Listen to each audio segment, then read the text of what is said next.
Bhiwani Mahendragarh seat वो seat है जहां एक बार फिर से साख की लड़ाई होगी, जहां बीजेपी तीसरी बार लगातार जीत की हैट्रिक बनाने की कोशिश करेगी, जहां कांग्रेस उनसे सीट छीनने की कोशिश करेगी, जहां बंसीलाल परिवार की साख एक बार फिर से दांव पर लग सकती है, जहां बंसीलाल परिवार एक बार फिर से चौधर की जंग लड़ सकती है और इनके बीच में इनेलो और जेजेपी, कांग्रेस और बीजेपी का खेल बिगाड़ने का काम कर सकते हैं। 2024 के लोकसभा चुनाव में भिवानी महेंद्रगढ़ सीट भी ऐसी है जहां का चुनाव परिणाम जानने के लिए लोग बेकरार रहेंगे। सबसे बड़ा सवाल यही है कि यहां पर बीजेपी के वर्तमान सांसद धर्मवीर सिंह के सामने कौन आएगा।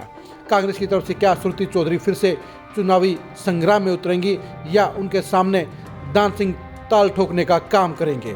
कांग्रेस के प्रत्याशी को लेकर तमाम तरह के कयास हैं, तमाम तरह की चर्चाएं हैं, लेकिन इनके बीच में राव बहादुर सिंह ने कांग्रेस छोड़कर जेजेपी ज्वाइन करके सारे पार्टियों के समीकरणों को बिगाड़ने का काम किया है और लोकसभा के चुनाव को लेकर किंतु परंतु के सवाल खड़े कर दिए हैं। राव बहादुर सिंह कभी इनेलो के मजबूत चेहरे हुआ करते थे, वो विधायक भी रहे और 2014 के चुनाव में लगभग 3 लाख के करीब वोट लेकर उन्होंने ज़बरदस्त परफॉर्मेंस भी दी थी।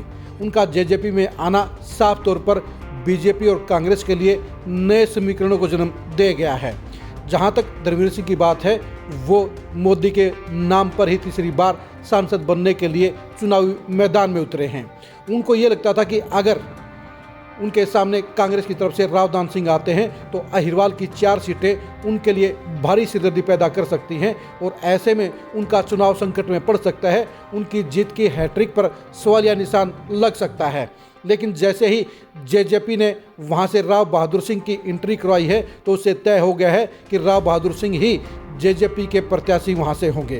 राव बहादुर सिंह का चुनाव मैदान उतारना सबसे पहले धर्मवीर सिंह को ही रास आया है। उनको ये लगता है कि राव बहादुर सिंह अहिरवाल के वोट काटेंगे, वो अहिर वोटरों को अपने पाले में लेने का काम करेंगे और वो जितने भी वोट काटेंगे उतनी ही उनकी जीत की संभावनाएं बढ़ जाएंगी। कांग्रेस की टिकट की प्रबल दावेदार श्रुति चौधरी के खेमे में भी अब रिलैक्स माहौल है। उनको ये लगता है कि राव बहादुर सिंह के आने के बाद अहिरवाल से धर्मवीर को मिलने वाली बढ़त अब बड़ी नहीं रह पाएगी और वो उन्हें छोटी लीड पर रोक सकती हैं और भिवानी जिले में वो बड़ी लीड लेकर जीत दर्ज कर सकती हैं। यानी दोनों ही प्रत्याशियों के बारे में अब ये साफ तौर पर अलग अलग राय हो गई है कि राव बहादुर सिंह के आने का फ़ायदा किसे है।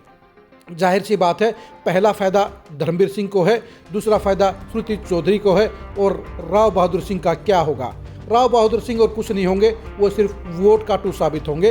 राव बहादुर सिंह 50,000 वोट लेते हैं तो अलग बात होगी, 1 लाख वोट लेते हैं तो अलग बात होगी, लेकिन ये बात तय है कि वो 1 लाख वोट किसी भी सूरत में नहीं ले पाएंगे और उनके वोटों का समीकरण ही, उनके वोटों की संख्या ही तय करेगी कि भिवानी महेंद्रगढ़ सीट पर अब की बार क्या चुनाव परिणाम रहेगा।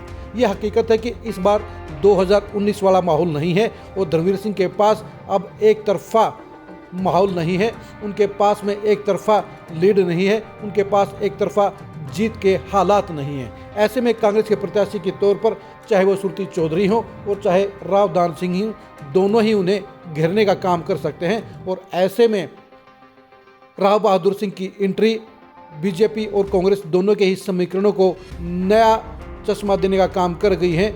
यानी चश्मे का इंतज़ार सबको रहेगा कि अभय सिंह चौटाला वहां से किसको प्रत्याशी बनाते हैं। क्या वो किसी जाट चेहरे को चुनावी मैदान में उतारते हैं, यानी क्या वो ओम प्रकाश गोरा को प्रत्याशी बनाते हैं या किसी राजपूत चेहरे को चुनावी दंगल में उतारते हैं, ये भी देखने की बात रहेगी। लेकिन सबसे बड़ी बात यह है कि राव बहादुर सिंह ने अब भिवानी महेंद्रगढ़ सीट के ऊपर नए समीकरणों को जन्म दिया है और ये समीकरण ही हार जीत में निर्णायक भूमिका निभाने का काम करेंगे।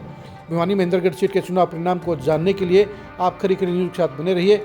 आप राव बहादुर सिंह की सियासी किस्मत के अंजाम को जानने के लिए भी खरी खरी न्यूज़ के साथ बने रहिए। धर्मवीर सिंह के तीसरी बार जीत के अभियान का अंजाम जानने के लिए भी आप खरी खरी न्यूज़ के साथ बने रहिए। श्रुति चौधरी या राव दान सिंह की सियासी किस्मत के फैसले को जानने के लिए भी आप खरी खरी न्यूज़ के साथ बने रहिए।